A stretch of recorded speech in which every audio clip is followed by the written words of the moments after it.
है, सुनिएगा। 10 लाभ हैं हनुमान जी की पूजा से। कितने कितने? बोलो बोलो बोलो। हनुमान जी की पूजा से 10 लाभ। पहला लाभ क्या? भूत पिशाच, भूत पिशाच निकट नहीं आवे, भूत पिशाच निकट नहीं आवे। ये पहला लाभ है। गंदे विचार बच्चों को आते हो, छोटे बच्चों का मन अशांत रहता हो, पढ़ने में दिक्कत रहती हो, रोज सुबह शाम हनुमान चालीसा का पाठ पढ़ाइए। इस चौपाई से हवन करवाइएगा, भूत पिशाच से नकारात्मक ऊर्जा भग जाएगी, विचार शुद्ध हो जाएंगे और हनुमान जी की पूजा से पहला लाभ प्राप्त हो जाएगा। अच्छा, इतना ही नहीं, हनुमान जी से 10 लाभ है पूजा से। दूसरा लाभ क्या है? आहा, हनुमान जी की पूजा से दूसरा लाभ भी सुनिएगा। कैसी भी बाधा हो, कोई भी बाधा, कौन सी बाधा? ग्रह बाधा। ग्रह कितने होते हैं? 9। उनको क्या कहते हैं? नवग्रह। अच्छा, 9 ग्रहों में सबसे ज्यादा खतरनाक कौन है? शनि देवता। लाभ क्या? नवग्रह कितने होते हैं? इनको कहते हैं नवग्रह। लेकिन नवग्रह के ऊपर अगर हनुमान जी का हो जाए अनुग्रह तो क्या बिगाड़ेंगे नवग्रह। ये दूसरा लाभ है हनुमान जी की पूजा से। तीसरा लाभ क्या है? जरा सुनिएगा। आहा, तीसरा लाभ बड़ा प्यारा है। हनुमान जी की पूजा करने का तीसरा लाभ है, रोग हो, बीमारी हो, दवा काम ना कर रही हो, आप हनुमान जी की पूजा करिए, हनुमान जी के भक्त बन जाइए, हनुमान चालीसा का पाठ करिए तो होगा क्या? दवा असर करने लगेगी, रोग मिट। की पूजा करने का चौथा लाभ है क्या? जो हनुमान जी का भक्त होता, हनुमान जी की पूजा करता, वो कोर्ट में, कचहरी में, मुकदमा में, बंधन में, उच्चाटन में, मारण में, वशीकरण में अगर बंधा हो तो वो हनुमान चालीसा पाठ से और हनुमान जी की पूजा से मुक्त हो जाता है। अच्छा, 5वां लाभ क्या है हनुमान जी की पूजा से? 5वां लाभ है टोटका के बंधन से हनुमान जी बचाते। कैसा भी टोटका हो, हनुमान जी बचाते। क्यों? अहिरावण जिसके पास अतुलनीय बल था, बहुत बल था, हनुमान जी के पास अतुलनीय बल है। पंचमुखी हनुमान बन करके अहिरावण जैसे को ठिकाने हनुमान जी ने लगा दिया। तो पंचमुखी हनुमान जी की जो पूजा करता है, उसके ऊपर कितना भी खतरनाक बाधा की गई हो, उसकी बाधा हमेशा हमेशा के लिए दूर हो जाती है। ये 5वां लाभ। 6वां लाभ क्या है? कोई भी दुर्घटना का लेख लिखा होगा तो, लेकिन बड़े स्तर में 6वां लाभ है दुर्घटना से वीर बजरंगबली बचाते हैं। अब 7वां लाभ सुनिएगा।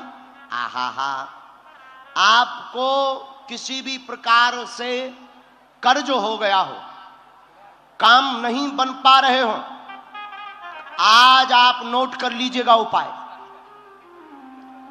आप 11 पत्ता पान के लें, तांबूल, उन पर राम लिखकर अपना गोत्र लिख दें और शनिवार या मंगलवार के दिन हनुमान जी के चरणों में 11 बार जाकर चढ़ा दें।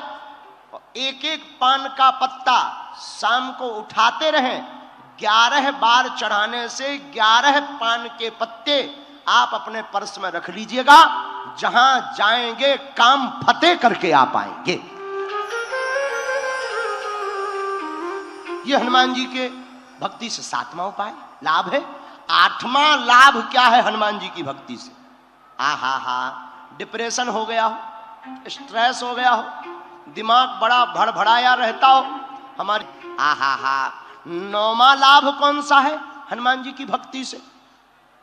9वां लाभ है ज्ञान और बुद्धि बढ़ती है। जिस बालक का दिमाग कमजोर हो, मंद बुद्धि हो, हनुमान चालीसा का पाठ करिए अथवा करवाइए और उसको हनुमान जी के चरणों का जल प्रतिदिन पिलाइएगा।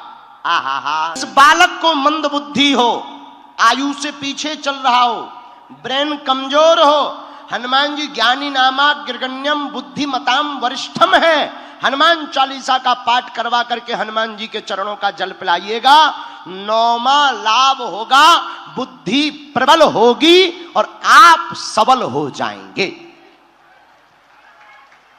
10वां लाभ सुनिएगा, अंतिम लाभ हनुमान जी की भक्ति से क्या है?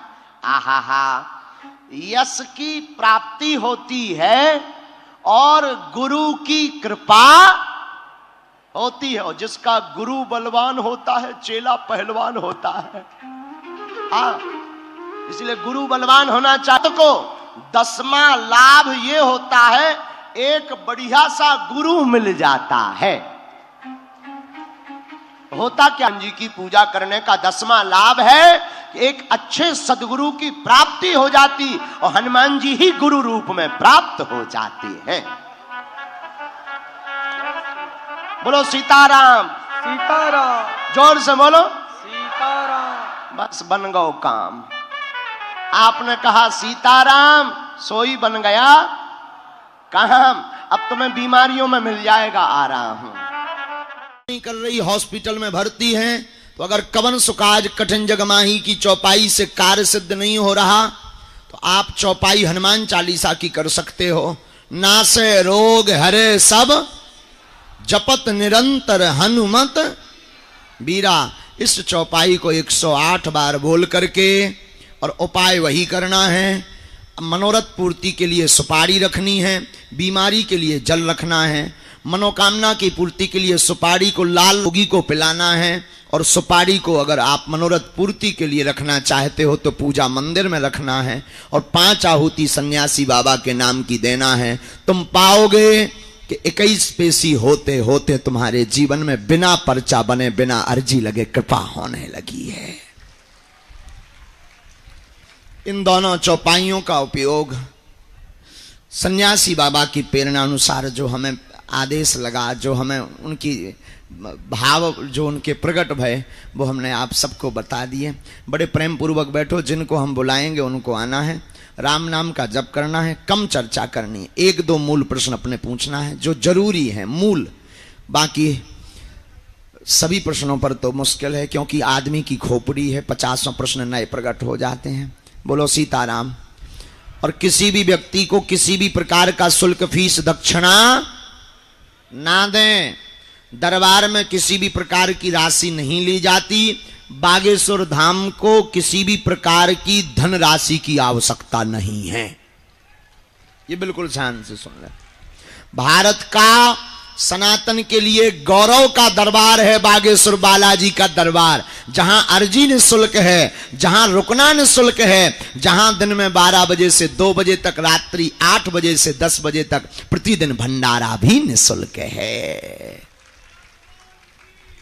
और भारतीयों के लिए गौरव का है बागेश्वर बालाजी का दरबार, सनातनियों के लिए, जहां अर्जी, दरबार, भंडारा तो निःशुल्क है। ये है आने वाली संपूर्ण चरोत्री दान पेटी की राशि से हर वर्ष महाशिवरात्रि को गरीब बेटियों का विवाह करवाया जाता है। फिर से 18 फरवरी 2023 को 121 बेटियों का विवाह करवाया जाएगा। आप सब भी इन संकल्पों में जुड़े। किसी भी व्यक्ति को कोई शुल्क ना दें, ना ऑनलाइन दें, ना डायरेक्ट दें। तुम ज्यादा अमीर आदमी हो, हमें दे सकत, हम सब पचा ले भी, भाड़ में गो। हाँ, तुम अपनो मकान, फ्लैट, बंगला, घोड़ा, गाड़ी, सोनो, चांदी, बैंक की एफडी, खुला रुपया, प्लाट जितने डले हों, लुगाई लड़का भर छोड़ के सब हमारे नाम करवा सकत। हाँ, हम सब पचा ले भी, भाड़ में गो। अब जो है दाल चावल खवा रहे, पूरी सब्जी खवा रहे, जौन दना 2, 4, 10 करोड़ आ जाए, चकाचक रबड़ी माल पूरा खवा भी, घटे रामदास को, बड़े रामदास को। बोलो सीताराम। लेकिन तुम सोचो कि हम जो है दान दे करके दरबार की पर्ची बना बरा करिया मुंह करवाए तन से भगले। और एक और अंतम निवेदन, 3 बातें घर पे रख के आओ करे बागेश्वर धाम के दरबार में। पहला, पैसा। तुम कितने अमीर आदमी हो, ईश्वर करे और डबल हो जाओ, जितना ऊंचो हो तो हो जाओ। हाँ, हमें कोई लेना देना। लेकिन तुम सोचो कि हम दान दें या पैसा वाले हैं तो गुरुजी VIP मिल रहे हैं, सुठटरी बरा हमें जरूरत ना कहाई, क्योंकि ना तो हमें दान चाहने हैं ना हमें मिलने हैं। दान लेने वालों में से और दरबारन में जाओ, बहुत से दरबार हैं, भारत में कमी है क्या? ये दरबार उनका है जो 2 रुपया चढ़ा नहीं सकते हैं, जिनके पास 1 रुपया होता नहीं है, उनके लिए ये दरबार है।